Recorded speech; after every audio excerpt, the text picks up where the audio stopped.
10년 전, 20년 전부터 한국이 막 일본 따라간다, 일본처럼 되는 거 아니야? 이런 얘기가 나왔기 때문에 그렇게 안 될 줄 알았어요. 저도 요즘 더 놀래요. 이번에 부동산 버블이 있고 부동산 버블이 있은 다음에 이게 버블이 또 깨졌죠. 버블이 깨지고 나니까 굉장히 그 파급 효과가 크죠. 네, 이것도 굉장히 닮아 있고 그런데도 자 이제 버블이 깨졌어. 우리나라요? 네, 한국 얘기입니다. 네. 한국에 이제 부동산 버블이 발생했다가 부동산 버블이 꺼졌고요. 네, 꺼지고 나서도 이제 부동산 버블은 꺼졌어. 부동산 버블은 있어서는 안 돼. 이 상태로 부동산은 정말 안정시켜야 되고 주거를 안정시켜야 돼. 이게 아니고 아직도 한국 시장이나 한국 언론에서는 부동산 또 오를까 내릴까 막 계속 이제 버블은 끝났어. 더 이상 이런 날이 또 오면 안 돼. 이제는 정말 주거를 안정시켜야 돼. 이걸로 이렇게 저는 여론이 갈 줄 알았는데 이걸로 가는 것이 아니라 한국에서 여론이 부동산 오를까? 지금 막 투자해야 되나? 내릴까? 막 지금 팔아야 되나? 하고 있는데 이게 버블 붕괴 직후에 일본하고 뭐 똑같거든요. 그러니까 우리는 지금은 버블이 일본에서 붕괴했어. 그다음에 그 오랫동안 또 버블의 붕괴로 인해서 일본이 힘들었어. 이렇게 알고 있고 일본도 알고 있지만은 버블이 붕괴되고 나서 최소한 7, 8년 동안 일본에서는 버블의 붕괴라는 생각을 못 했어요. 버블의 붕괴라는 생각을 못 하고 일시적인 경기 후퇴라고 생각을 했어요.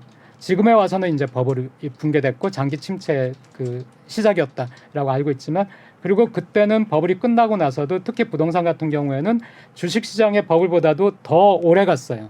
1년 정도 더 가고 지방에서는 6개월 정도 또 더 오래 갔어요. 그게 마지막 순간까지도 부동산 이거는 설마 이거 다시 오를 거야 하는 믿음이 있었던 거예요. 일본 사람들도 부동산 좋아하는군요. 일본도 그때까지는 부동산 불패였어요. 네, 그랬다가 그때 버블이 끝나고 나서 2005년까지 14년 동안 그러니까 동경 같은 경우에는 1984년부터 막 급하게 팍 올랐거든요. 올라서 91년도에 정점을 찍었는데 그 뒤에 2005년까지 쭉 떨어져 가지고 2005년에 도쿄의 부동산 가격은 버블 직전인 1984년의 부동산 가격하고 똑같아져 버렸어요. 네. 그러니까 굉장히 또 그다음에 내려갈 때는 또 많은 그 충격을 받았죠. 근데 일본에서 그렇게 버블이 막 올라갈 때도 또 부동산이 깨져가지고 막 내려갈 때도 도쿄에서 계속 사람이 빠져나가고 또 일본에서 출산율도 점점점 내려가고 회복이 안 됐어요.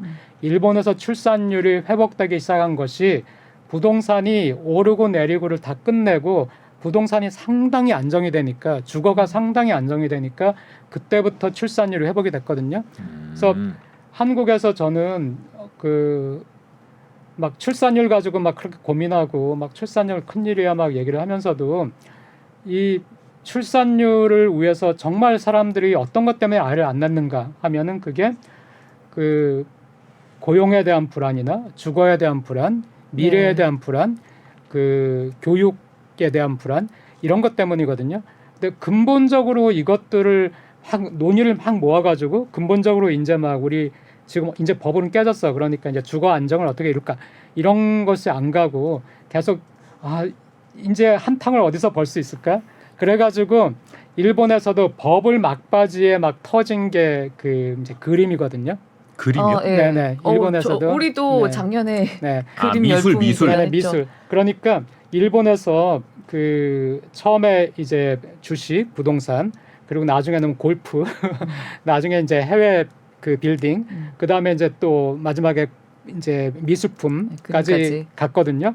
그러니까 한국에서 지금 또 막 미술품 붐이 막 전 세계적으로 돌고 막 일본도 돌고 한다면 또 얘기가 다른데 한국에서만 굳이 미술품 붐이 막 부는 것이 이건 역시 버블 막판하고 버블 깨지고 그 당시에 일본하고는 닮았고요. 거기에다가 이제 버블이 끝나고 나서 장기 저성장 들어가면서 일본에서는 소위 말하는 초식남 그래가지고 남자들이 결혼고사하고 연애도 관심이 없어.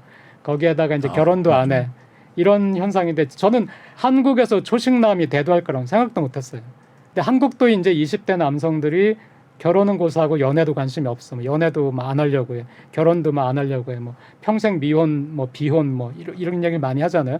오히려 지금의 일본보다도 더 심할 정도로 이제 지금 비혼주의가 막 하고 있는데 이것까지도 한국이 똑같아지네 하면서 경제라는 것이 사회 심리라는 거하고 어떤 연관이 있나라는 거를 생각해 볼 정도로 이렇게까지 같아지나 하는 생각을 하고 있기 때문에 굉장히 지금 우리가 정신을 차려야 된다. 왜 정신을 안 차릴까 하는 생각을 하고 있고요. 지금의 한국이 그래도 90년대의 일본보다는 기업은 더 좋아요. 90년대 기업 일본 기업보다 90년대 낫다. 일본 기업보다. 왜냐하면 90년대 일본 기업은 아까도 얘기했지만 그 이전에 버블기와 버블기 이전에 일본 기업이 엄청 잘 나갈 때 그때의 마인드를 오랫동안 버리지 못했어요. 그러니까 전부 다 일시적인 경기 후퇴라고 생각했고 이게 막 자기네가 부동산에 엄청 투자하고 뭐 주식에 투자하고 해외 그 자산에 투자하고 한 이런 것들이 엄청난 손해를 낼 거라는 것도 생각을 못했고 계속 이 혁신이 없었어요. 미국에서 막 마이크로소프트, 애플 나오고 페이스북 나오고 막 구글, 아마존 막 나오고 할 때 일본은 사실 나온 게 별로 없고 심지어 어느 정도냐면은 지금 한국에서 카카오톡 쓰지만 일본에서 라인 가장 많이 쓰는데 네. 이 라인의 개발이 네이버에서 나온 거잖아요. 그러니까 이것조차 없었다는 거잖아요. 일본에서는 그 당시 90년대하고 2000대 초반에 그리고 일본 기업들이 많이 각성해가지고 지금 굉장히 튼튼하게 된 것은 2010년대 들어서거든요. 그러니까 20년이나 사실 일본에서 잃어버린 거예요, 기업들이. 근데 지금 한국 기업들은 그걸 봤기 때문에 한국은 전체적으로 저는 정신을 안 차리고 있다고 생각을 해요. 그런데 네. 한국 기업은 정신 안 차리면 망하는 거잖아요. 당장에. 그러니까 기업들은 긴장감이 있어요. 제가 이제 한국과 일본을 비교할 때 그 한국은 40대 그 장년, 일본은 60대 노년 같은 느낌이라고 많이 이제 말씀을 드렸는데 이제 조금 바꿔야 될 것 같아요. 한국은 50, 네. 일본은 60세인데 일본은 좀 굉장히 자기 관리를 잘하는 60세.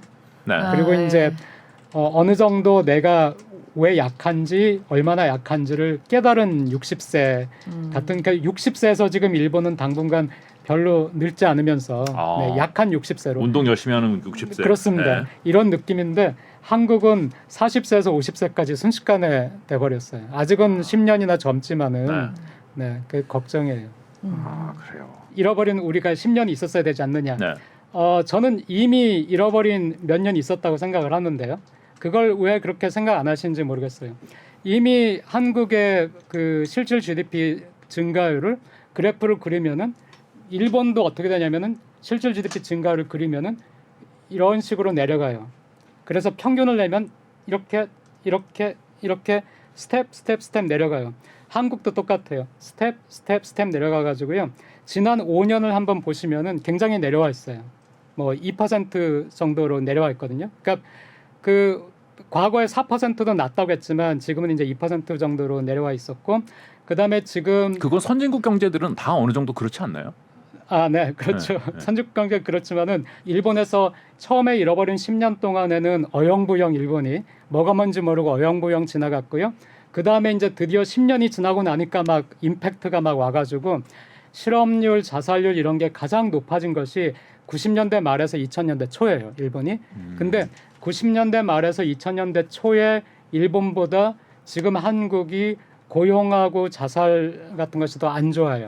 가장 안 좋을 때 일본보다도 지금 한국의 자살률이 더 높다면은 그리고 지금 한국의 그 취업이라든가 고용이라든가 노인 빈곤율이라든가 그 청년 실업이라든가 이런 게 더 안 좋다면은 그렇다면은 이게 잃어버린 몇 년이 아니면은 뭐가 몇 년이죠? 제가 아까 말씀드렸듯이 일본도 처음에 지금은 저는 근데 잃어버린 30년이라고 하지 않아요. 30년이 지났지만 잃어버린 20년이라고 하는데 왜냐하면은 제가 마지막 10년 동안은 일본에서 논쟁이 많이 없고 최근에 뉴스 들으셨겠지만은 일본에서 경단련에서 막 임금 올리자고 하고 우리가 들으면 이거 왜 이상한 소린가 기업 단체가 왜 임금 올리자고 해?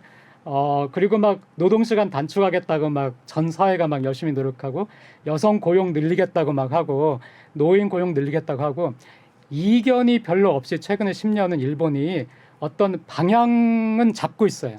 이게 될지 안 될지 모르겠지만 그런데 그 이전에 20년 동안은 제가 일본에서 계속 양적완화 해야 되냐 말아야 되냐 뭐 우선 개혁을 해야 되냐 말아야 되냐 막 계속 논쟁이 많았거든요.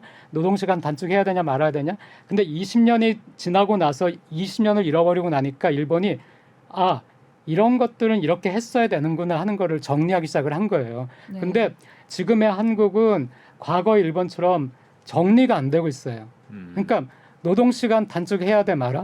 노동시간 단축하면 우리 오히려 그 성장 못하는 거 아니야? 아니면은 뭐 여성의 고용 이런 것도 굉장히 지금 사회적으로 얘기가 많고요. 이런 식으로 임금도 올려야 돼 말아야 돼? 최저임금 너무 올린 거 아니야? 어떻게 어느 정도 적정한 수준이야? 이런 것이 굉장히 혼란스러운데 잃어버렸다는 것이 방향을 잡지 못하고 막 갈팡질팡하면서 혼란스러운 그게 잃어버린 거 아닌가요? 우리가 잃어버리지 않은 시기는 반드시 성장을 했다고 해서 안 잃어버린 것이 아니라 잃어버리지 않았다는 것은 드디어 우리 사회가 우리 사회를 이해하고 갈 방향을 정했다. 그러면 잃어버린 것이 아닌데 성장 좀 낮다 하더라도 근데 갈 방향을 정하지 못하면은 잃어버렸다고 저는 생각하는데 그런 점에서 우리는 이미 잃어버린 시기를 스타트가 언제냐 하는 것은 나중에 우리가 알게 되겠지만 지금 2023년 2월을 본다면은 저는 지금 잃어버리고 있다라는 생각을 하고 있습니다. 아, 우리도 이미 시작했다. 네, 네. 일본은 정신 차렸다. 네, 일본은 너무 60이 돼가지고 너무 늦게 정신을 차렸죠. 저희는 50대인데 희망이 있는 건가요? 희망이 60도 하는데 왜 50을 뭐? 희망이 있고 아까 말씀드렸듯이 일단 기업이 그 당시 일본 기업보다 낮기 때문에 네. 희망이 있고 일본을 봤기 때문에 또 희망이 있고 저처럼 이제 한국도 잃어버린 시기가 시작됐으니까 지금 빨리 좀 어떻게 좀 합시다. 한국도 그 어떻게 해야 고용을 높일 것인지 어떻게 해야 또 출산율을 늘릴 것인지 이런 것들을 막 지금 빨리 논의를 합시다. 지금 막 어떻게 좀 합시다.